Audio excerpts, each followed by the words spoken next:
السلام عليكم ورحمة الله وبركاته. أهلا وسهلا بكم في دقيقة كورة أو 3 دقايق.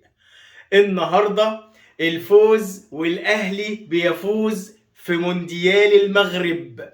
الأهلي فخر لأي مصري وفخر مصر بكل ما تحتوي الكلمة. الأهلي بيدعك أوكلاند سيتي 3 لا شيء، 3 لا شيء. الاهلي ما بيكسبش غير 3. الاهلي النهارده عمل عظمه، بالبلدي كده، بالمقوله بالشعبي كده، عمل عظمه. والمعلق النهارده قعد كده يجيب لك كم افيهات تحسه مصري اصيل. معلق سعودي لكن مصري، معلق سعودي ولكن مصري. من اقوال المعلق النهارده اول ما قفشه نزل قال لك الله، قفشه كل الزملكاويه يعرفوه، يقصد وعمل اسقاط على القضيه. ممكن من اقواله برضو قال لك الاهلي هايل، ما تيجي بقى يا سياتل. حسيته قلب على حمدي الوزير شويه. عمل ازاي؟ الاهلي هايل، ما تيجي بقى يا سياتل. وكمان قال لك حمدي فتحي تستطيع ان تاخذه معك الحرب. طبعا اداء رائع من حمدي فتحي، ومش حمدي فتحي بس، الاهلي كله عظمه على عظمه. قد يحزنك العالم ولكن يسعدك الاهلي فقط. الاهلي فخر لاي حد. حسين الشحات المونديال الثاني على التوالي بيفتتح اهداف الاهلي في المونديال من خارج منطقه الجزاء. النهارده كولر 20 مباراة 0 هزيمة. الراجل بيلعب، بيعرف يكسب، بيعرف يدير المباراة. الشوط الأول بيخلص، الشوط الثاني بيقدر، اللي هو شوط المدربين، بيقدر ياخد اللي هو عايزه من المباراة. طبعا معانا مواضيع كتيرة النهاردة، منها عودة جوسفالدو فيريرا.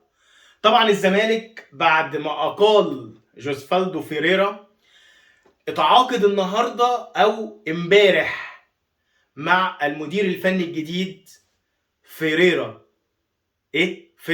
طبعا كميه الكوميديا لما تشوف رئيس نادي بيقيل مدرب ويرجعه تاني بعد 8 ايام او 9 ايام من الاقاله.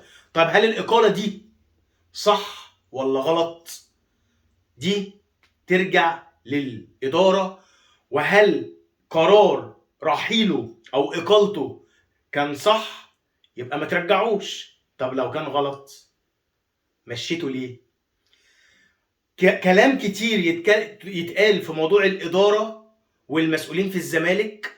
مواضيع كتيرة، حدث ولا حرج. لو حبيت تتكلم هتتكلم ساعتين.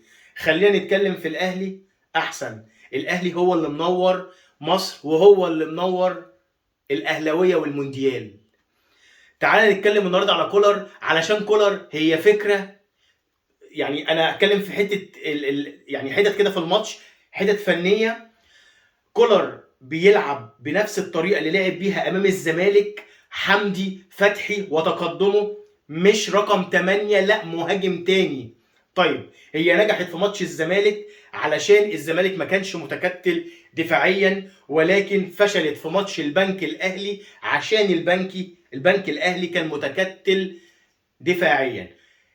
ماتش البنك الاهلي زيه زي ماتش اوكلاند سيتي. حمدي فتحي اتقدم برضه نفس الكلام كمهاجم تاني، ولكن ما ظهرش علشان تكتل الدفاعي لاوكلاند سيتي. ولولا هدف اخر الماتش، اخر الشوط الاول، لكان الشوط الثاني اصعب بكثير على الاهلي. وطبعا تغييرات هدف الشحات، التصويبه الصاروخيه اللي سكنت شباك حارس اوكلاند، فتحت ومهدت الطريق للاهلي في الشوط الثاني انه يبدع. اوكلاند تخلى بعض الشيء عن التكتلات الدفاعيه وبيحاول يلعب كوره، ولكن الامكانيات على الله حكايتهم. الاهلي قدر يرزع جول تاني وجول تالت بالتاو تاو.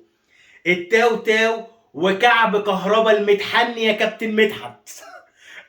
كعب كهربا الفولت العالي، الراجل ده لازم ينزل يبصم ويعمل شياط.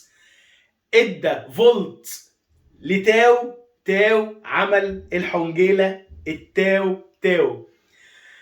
ألف مليون مبروك للنادي الأهلي الفوز، وطبعا وتشريف مصر في كأس العالم قاريا وعالميا. والأهلي هو الأهلي مهما راح أو جه، ده الأهلي هو رقم واحد في مصر، شئت أم أبيت الأهلي رقم واحد. وألف مليون مبروك للأهلي، والبقية تأتي. والأهلي هايل، ما تيجي بقى يا سياتل. وبكده تكون انتهت حلقتنا، والسلام عليكم ورحمة الله وبركاته.